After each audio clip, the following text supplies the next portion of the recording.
Hello everybody, I'm reading Magic Tree House number 2, The Night at Dawn.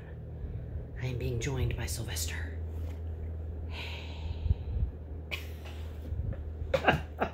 I will try to stay in the picture. Oh my goodness. Chapter 1, The Dark Woods. Jack couldn't sleep. He put his glasses on. He looked at the clock. 5:30. Too early to get up. Yesterday, so many strange things had happened. Now he was trying to figure them out. He turned on the light. He picked up his notebook. He looked at the list he'd made before going to bed. Sylvester's right there. Found treehouse and woods. Found lots of books in it. Pointed to Pteranodon picture and book. Made a wish. Went to time of dinosaurs. Pointed to picture of Frog Creek Woods. Made a wish, came home to Frog Creek. I'm trying to get him in the picture too. Jack pushed his glasses into place. Who was going to believe any of this? Not his mom, or his dad, or his third grade teacher, Miss Watkins. Only his 7-year-old sister, Annie. She'd gone with him to the time of dinosaurs. Can't you sleep? It was Annie standing in the doorway. Nope, said Jack. Me neither, said Annie. What are you doing? She walked over to Jack and looked at his notebook. She read the list.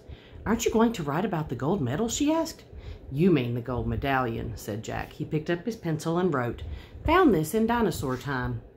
Aren't you going to put the letter M on the medal? Said Annie. Medallion, said Jack. Not medal. He added an M. Aren't you going to write about the magic person? Said Annie. We don't know for sure if there is a magic person, said Jack. Well, someone built the tree house in the woods. Oh, God, I'm getting on the bed with him.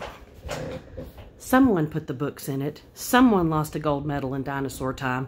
Medallion, Jack said for the 3rd time. And I'm just writing the facts, the stuff we know for sure. Let's go back to the treehouse right now, said Annie, and find out if the magic person is a fact. Are you nuts, said Jack. The sun's not even up yet. Come on, said Annie. Maybe we can catch them sleeping. I don't think we should, said Jack. He was worried. What if the magic person was mean? What if he or she didn't want kids to know about the treehouse? Well, I'm going, said Annie. Jack looked out his window at the dark gray sky. It was almost dawn. He sighed. Okay, let's get dressed. I'll meet you at the back door. Be quiet. Yay, whispered Annie. She tiptoed away as quietly as a mouse. Jack put on jeans, a warm sweatshirt, and sneakers. He tossed his notebook and pencil in his backpack. He crept downstairs. Annie was waiting by the back door. She shined a flashlight in Jack's face. Ta-da! A magic wand, she said. Shh!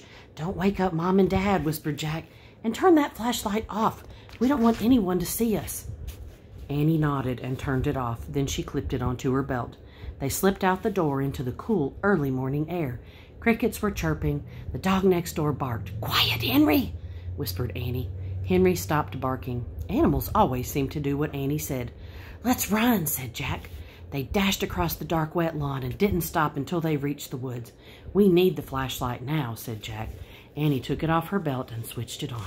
Step by step, she and Jack walked between the trees. Jack held his breath. The dark woods were scary. Gotcha, said Annie, shining the flashlight in Jack's face. Jack jumped back, then he frowned. Cut it out, he said. I scared you, said Annie. Jack glared at her. Stop pretending, he whispered. This is serious. Okay. Annie shined her flashlight over the tops of the trees. Now what are you doing, said Jack. Looking for the treehouse. The light stopped moving. There it was, the mysterious treehouse. At the top of the tallest tree in the woods. Annie shined her light at the treehouse and then down the tall ladder, all the way to the ground.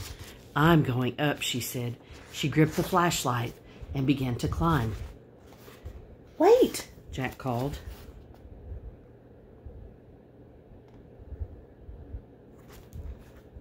What if someone was in the treehouse? Annie, come back. But she was gone. The light disappeared. Jack was alone in the dark. Would you like to be with me for chapter 2? Tune in next time for chapter 2.